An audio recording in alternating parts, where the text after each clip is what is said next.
Komið heil og sæl. Föstudagsþátturinn að þessu sinni sendur út hérna austan. Nánar tiltekið á veitingastafnum La Brie hér á Fáskrúðsfirði. Við fáum til okkur góða gesti í spjall og heyrum jafnvel hugljúfa tóna. Fyrsti gestur okkur í kvöld Fjóla Þorsteinsdóttir, en hún einmitt veitingastýra hér á veitingastafnum La Brie. Fjóla, velkomin. Takk fyrir. Hvað þýðir La Brie? La Brie þýðir að vera í vari eða skjól. Og á hvaða tungumál þetta? Frönsku. Þetta það frönsku. Sjálfsögðu. Af hverju þetta nafn? Hvað, þetta eitthvað einkennandi? Ég veit nú ekki alveg af hverju þessi veitingastafur akkurat nefndur La Brie, en hérna aðstæður hér eru nákvæmlega þannig að það mikið skjól hérna niður við sjóinn. Þannig að trúlegast hefur það verið bara tilkomið vegna þess, sko. En þetta sögufrægt hús og sögufrægur staður hérna sem við erum í. Hvað getur aðeins sagt ykkur frá þessu? Já, þetta hús með stóra og mikla sögu, sko.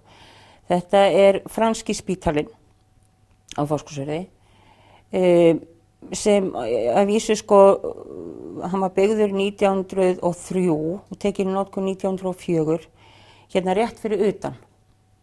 Hann var ekki staðsettur hér í upphafi. Síðan var hann fluttur héðan í Hafnanes, hérna milli Stöðvarfjarðar og Fáskrúðsfjarðar 1939 og þar stóð hann í fjöldamörg ár og hérna var nýttur sem íbúðarhús fyrir 4 eða 5 fjölskyldur mannminir. Síðan fyrir 5 árum þá var hann fluttur bara með trailerum hérna yfir á Fáskrúðsfjörð og settur hérna niður á plan fyrir innan og minjavernd tók hann í sínar hendur og bútaði hann þar allan niður og nýtti allt sem að hægt var að nýta úr húsinu og það náðist að nýta sem sagt 30%. Þannig að í rauninni sitjum við núna í nýbyggingu með gömlu hlutunum hérna í kringum. Þessum á veggjunum hérna og víðar. En hann sem sagt ekki settur sem sagt byggður á sama stað og í upphafi. Læknishúsið sem hérna beint á móti eða hinum við götuna, það fylgdi sögunni og sérst var þarna staðsetti upphafi líka.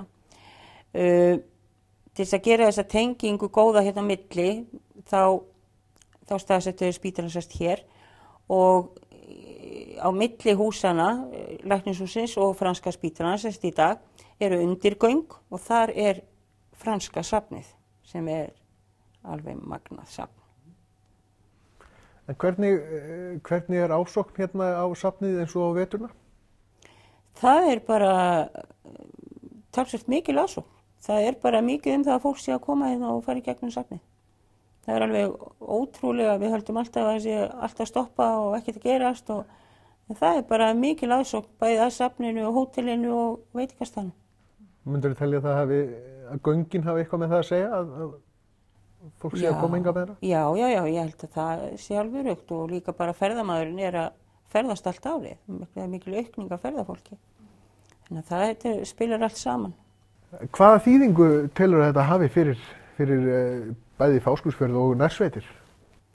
Þetta mikla þýðingu.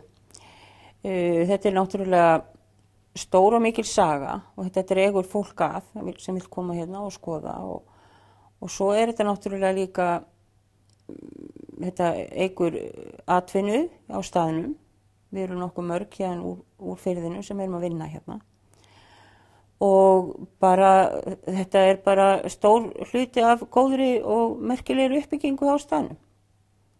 Fáskrúðsfirðingar óskaplega stoltir af þessu. Þetta fallegt franskt þorp og hérna við eigum vinabæ í Frakklandi, Gravelines og í tengslum við þá vináttu þá hérna haldin franskir dagar eina helgi yfir sumarið og það kemur fullt af fólki þaðan og náttúrulega allstaðar hérna í kring og brottfluttir Fáskrúðsfirðingar koma gjarnan hingað og á þessa hátíð og þannig að þú veist við erum að reyna og hérna mikill áhuga að halda þessari sögu allri á lofti og þannig að bara ferðafólk hrifið og forvitið og kemur. Við erum bara glöð með það. En Íslendingar? Íslendingar, já. Þeir eru líka mjög forvitnir og þeir eru líka áhugasamir og þeir hafa líka verið að koma mikið hingað. En eru Fáskrúðsvíkingar og nærsveitungar að nýta sér það bara að koma hérna og fá sér að borða? Ó já, það er mikil aukning á því. Hér er bara nóg að gera, svo má segja.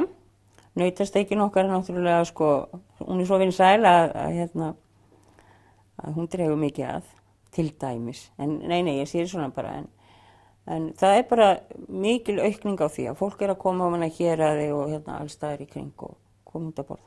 Takið þið þátt í jólahlaðborða brjálæðinu? Já, brjálæðinu. Við erum búið með 1, við erum með síðustu helgi og við verðum með alls 5 jólahlaðborð. Og þetta fyrsta er að baki og gekk rosalega vel. Við erum mjög stolt af því, mjög skemmtilegt. Já. Fjóla, þakka þér kærlega fyrir komuna í föstudagsþáttinn og gangi ykkur vel. Takk fyrir, sömuleiðis.